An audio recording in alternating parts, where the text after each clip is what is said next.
ready? Great. Thank you so much for coming out today.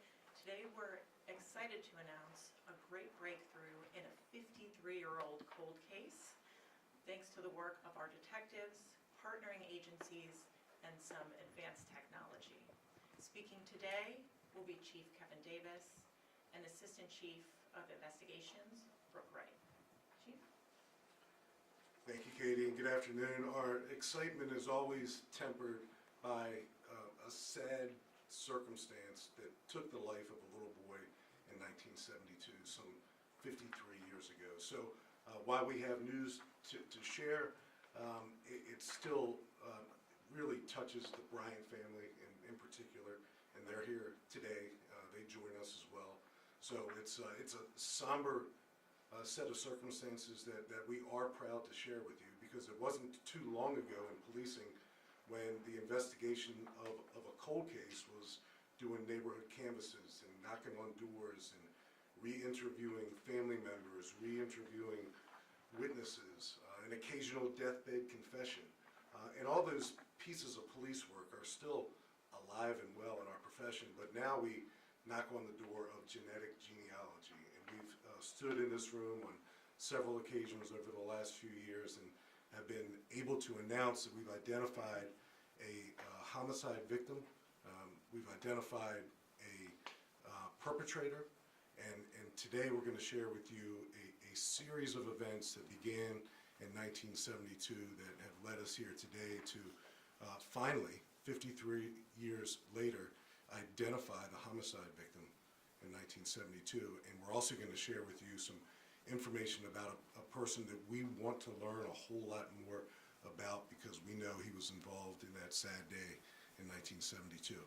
A few thank yous, and then I'll turn it over to Chief Wright. She's going to walk us through this investigation all the way back to 1972. I want to personally thank our major crimes bureaus, particularly Cold Case Squad, Victim Services Division, the National Center for Missing and Exploited Children right here in Northern Virginia. They did an early sketch for this case, and they've offered their support all along the way. Innovative Forensic Investigations for their genealogy breakthrough that you're going to hear about today, and they are with us as well. The Philadelphia Police Department, Detective Hesser, Detective Benson, two veteran homicide detectives from the Philadelphia Police Department who made a trip down here just to be part of this announcement, and thank them for their work. Astria Forensics, the DNA, and you're going to hear more about the DNA from the hair and the jawbone that helped us break through with this case. The Philadelphia Medical Examiner's Office and District Attorney's Office, they assisted with exhuming the exhumation process that we've recently undertook. Office of the District Attorney, City of Philadelphia for their coordination. George Mason University for their overall forensic coordination. The FBI for their long-term support in this case.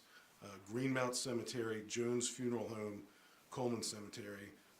But most importantly, the Bryant family is here today, and they're going to be available for a question or two. A family representative will be, and that'll be kind of at the end. But we can't thank him enough for still being part of this effort and this announcement today. So I will turn it over to Chief Wright, and she'll walk you through the details. Thank you, Chief. After more than 50 years, the cold case detectives have identified the murdered boy that was found in Lorton in 1972 as 4-year-old Carl Matthew Bryant, born May 26, 1968. On June 13, 1972, a boy was riding his bike home from school in the Lorton area, and he saw a body below the bridge, the old Colchester Bridge in Lorton. He raced home, told his mother. She called police, and detectives responded out to find a child who was unidentified. They didn't have any missing children reports to match up to who this child might be. He was unclothed, and it was ruled that he had died as a result of a blunt force trauma, so it was ruled a homicide. The National Center for Missing and Exploited Children have received more tips on this case than any other case in the state of Virginia, because in 2003 they used a computer-generated sketch to try to determine the identity of this little boy. It's the image you see on the screen now. He still was not identified. Fortunately, one of the original case detectives had claimed some of the hair during the autopsy, and in 2004, the FBI was able to extract some DNA from that hair. Still, though, there was no match found. Recently, a company called Astri was able to assist and help through genetic genealogy, and Carl was determined to be the son of Vera Bryant. Vera Bryant was a woman who lived in Philadelphia in 1972. Relatives knew that she had traveled by car with her boyfriend James Hedgepeth, her son Carl, and her 6-month-old son James Bryant. They were traveling on that day in June from Philadelphia down to Middlesex County, Virginia. When the couple arrived in Middlesex County, Virginia, they met with James Hedgepeth's family. The couple did not have children with them. Vera visited her relatives that Thanksgiving in 1972. She did not have children with her at Thanksgiving that year. She explained that her children were with James's family in Virginia. Both Vera and James Hedgepeth are now deceased. Vera passed away in Pennsylvania in 1980. Hedgepeth died later. Vera's DNA was extracted from her remains and matched as the mother of Carl Matthew Bryant. Based on the fact that the couple left with children and arrived without them, they never made a report of any kids being missing. We believe that both boys may have been murdered on June 13, 1972, between Pennsylvania and Virginia. We believe this is the route they may have traveled. And the baby may have been discarded along the route also, but he has not ever been located. The area in Lorton was searched for several days. Detectives put a lot of work into the case, but they never found any other persons. And at that time, they also didn't know that they were looking for another child. We know that Hedgepeth had been convicted of murder in 1962. He had served time in prison for that murder, and he met Vera after that time in prison. He was not the father of either of the boys. We spotlight this case to finally recognize Carl Matthew Bryant's identity. And we ask for the public's help in filling in the missing information. Perhaps somebody witnessed something along that route that day, or maybe Vera or James confided in someone before they had died. Maybe another jurisdiction had recovered a 6-month-old baby's remains and didn't have any way to tie it to this case, as we didn't know that there would be any relation to this case. And as you know, in 1972, as compared to 2025, how we communicate amongst law enforcement has vastly improved. So we hope to know what happened to baby James, who was born in January of 1972. If anyone has information or you believe you can help us, we ask that you call our Major Crimes Bureau at 703-246-7800, option 2, or call our Crime Solvers line at 1-866-411-8477. You can remain anonymous. As the chief said, we had a long list of partners who were instrumental in helping us get this case to the point we're at today. I'd also like to acknowledge the family members of Carl Matthew, James, and Vera Bryant. The Coleman Cemetery in Alexandria area of Fairfax County, they laid Carl to rest in a proper burial when he remained unidentified. And I'd be remiss if I didn't mention Detective Corporal Dan Mustaine, crime scene officers Miller and Boatwright, who back in 1972 had the forethought to collect Carl's hair, which ultimately was the key to allowing science to identify him in 2025. And with that, we'll take any of your questions.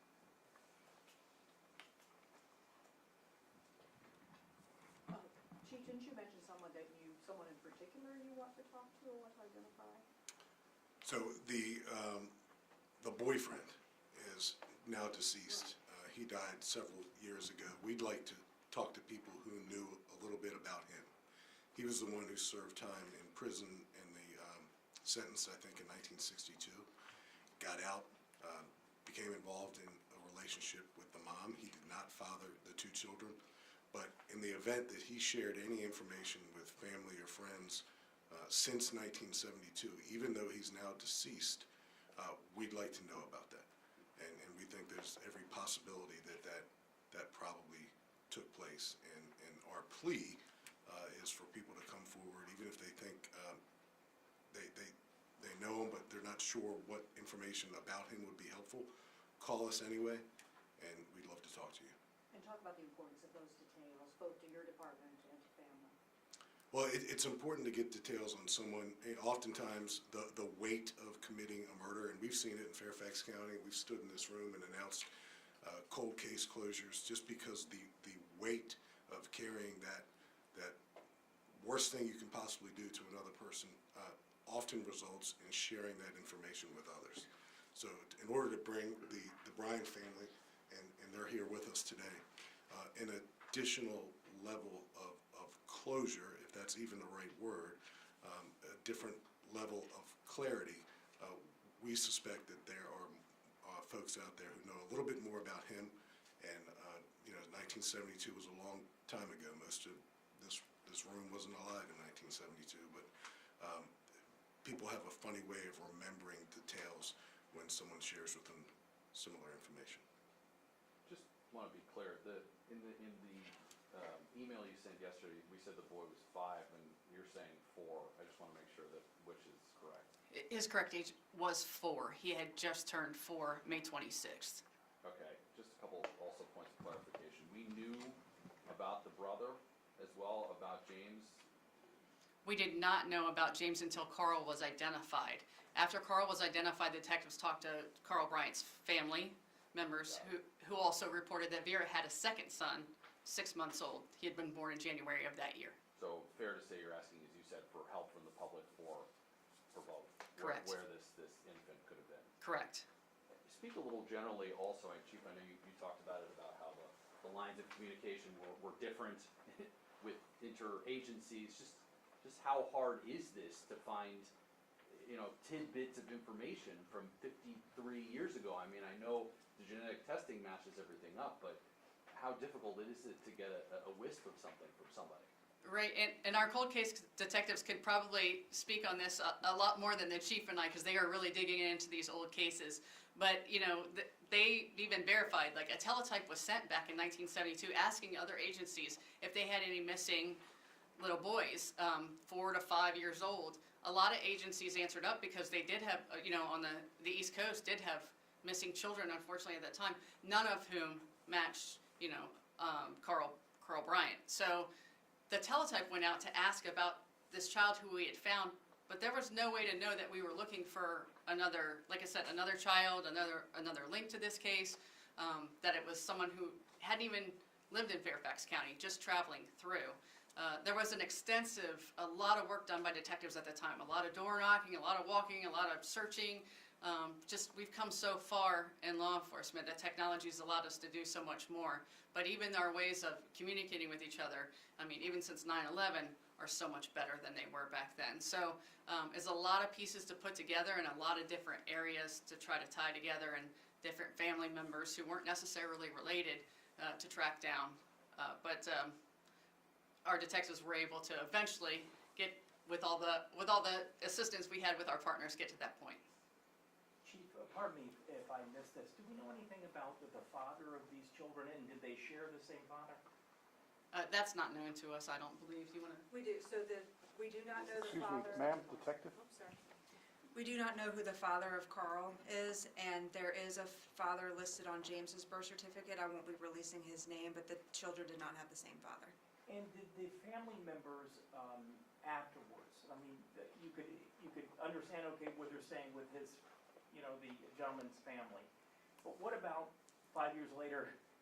You would think, well, do they ask her, where are the kids? Do you know anything about? They didn't even know she was back in Philadelphia. Their last knowledge was that she was down with his family in Middlesex, so they didn't even know to ask about the kids because Vera didn't let them know that she was back. So that family tie had been broken at that point. Yes, ma'am. I don't know, Chief, you had mentioned that either one of these detectives, were they the ones that kept the hair by chance?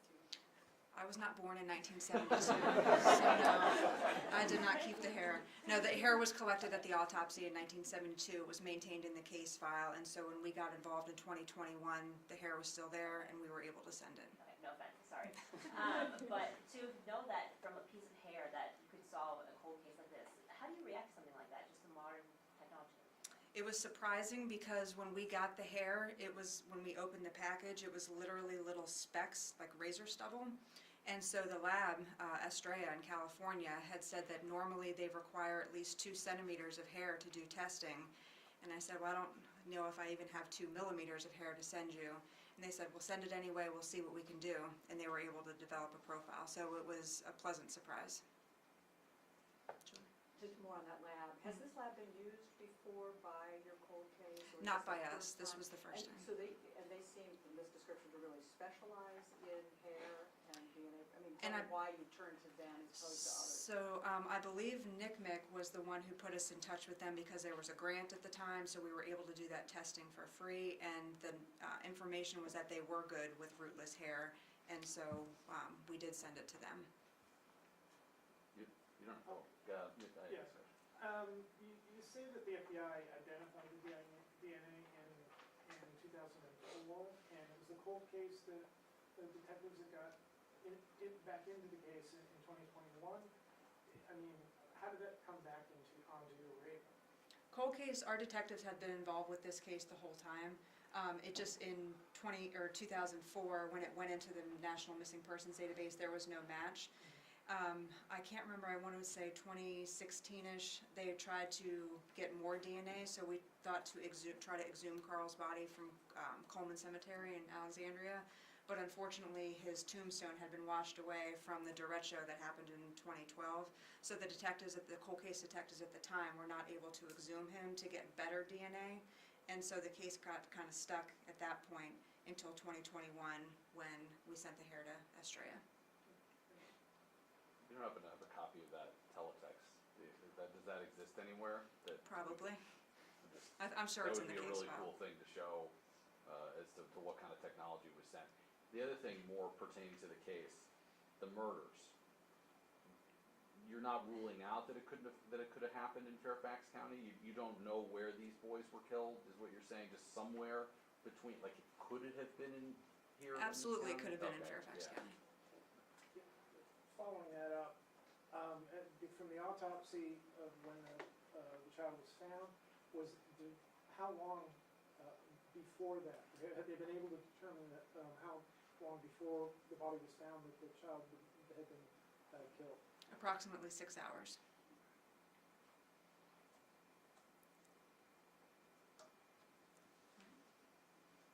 Anybody else?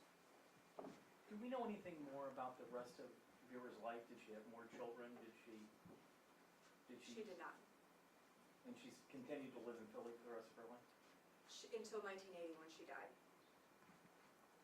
As far as we know. Like I said, that family relationship was fractured. Good. So lots of twists and turns, and it's hard to follow at first glance. And I won't soon not remind Detective Wallace that she was accused of being alive in 1972. I was alive, but the question wasn't to me. Teletypes, old school. We opened it up with talking about the tried and true traditions of cold case investigations. And there's several detectives in this room, current, retired, who have done that hard work. And you still knock on doors, you still talk to family members, you still talk to potential witnesses, and an occasional deathbed confession. But now with this science, the genetic genealogy, we're able to bring closure far more often than we ever have. And we're proud to lead the way in Fairfax County and to partner with such great organizations that do this unbelievable, important work. It's a testimony to the perseverance of the profession, the detectives, and the world of science that now has a stronger role now, greater than ever before, with these types of complex investigations. Hey, Dick, I got one more thing, because you mentioned closure a couple of times now. How emotional is this for you? Well, I'll let the Detective Wallace, come on back up. They pour their heart and souls into these investigations, and when they pick up a cold case, and they're literally starting from scratch, and their process, I won't speak for them, is to really kind of go back in time when there are such things as teletypes, and kudos to the crime scene detective that Chief Wright mentioned. Why he collected hair back in 1972, he certainly wasn't forecasting, I believe, that science would be available down the road, but maybe it was just the hair color. Who knows why he did it, but thank God he did do it. So the closure, I'll let Detective Wallace speak to that a little bit. This case was always important to me. I've only been involved in it for 4.5 years, but I have my own son, and I think most of us are parents here, and to see the extent of that boy's injuries and what he had suffered through, I'm happy to be here today announcing that at least we've identified him. He can have his name, we can get him his name back on his gravestone, and the family can have some semblance of closure or resolution moving forward. Question on that, Melissa, about the gravestone, because in the storm, things were lost. What is the plan for that? The same group that was involved back then is stepping forward? Or? So I don't think that same Christian group is still in place, but we have talked with our victim services section. We know the general area of where he is in the cemetery, so we had talked about getting possibly like a bench with his name engraved to be able to put it in the general area of where we know he is. Thank you. Anyone from the Bryant family care to? And I realize it's difficult if anyone would like to step up. Their presence here is meaningful, and we can't thank them enough for making the trip today. You all made the trip, Philadelphia PD made the trip, because it's important to a lot of people, so thank you all so much. Thank you.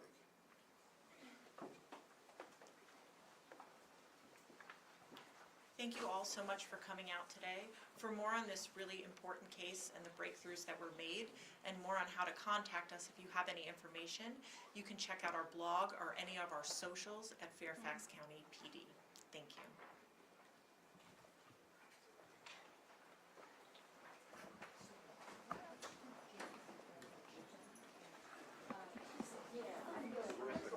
Final check one time, anybody need a glove? We have, anybody else? We have action.